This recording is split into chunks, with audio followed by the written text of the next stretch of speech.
Hello and welcome to the Presentation Power e-coaching. This is lesson number 1 and my name is Paul Puckridge. I'm the Training Director here at the Success Institute and it's my pleasure to take you through these e-coaching sessions over the next few weeks together.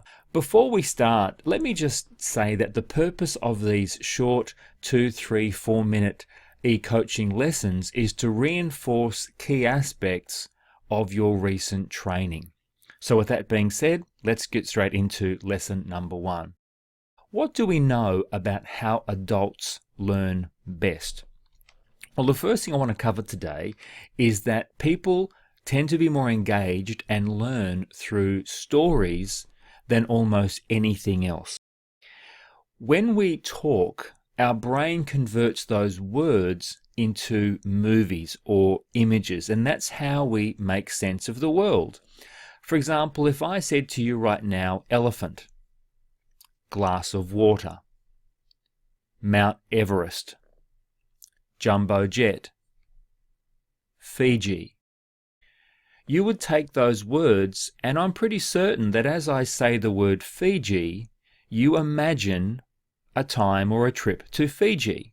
And if you've never been to Fiji, then what happens is your brain takes an image that seems like it would fit the Fiji narrative, for example, a tropical island, and therefore you'll probably imagine a beach, some sand, some palm trees, or maybe an image of what you think a Fijian man or woman might look like.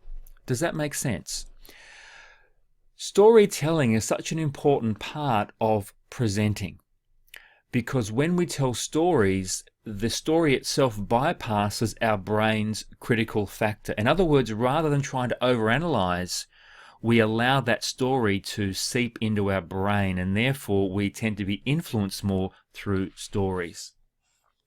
There's a wonderful book by a gentleman called Christopher Booker called The 7 Basic Plots. When writing a book or even directing a movie or writing a script for a movie, there are really only 7 basic plots to a movie. Let's go through them. The first plot is what is called overcoming the monster. The second is rags to riches. The third is the quest. The fourth is voyage and return. The fifth is comedy. The sixth is tragedy. And the seventh is rebirth.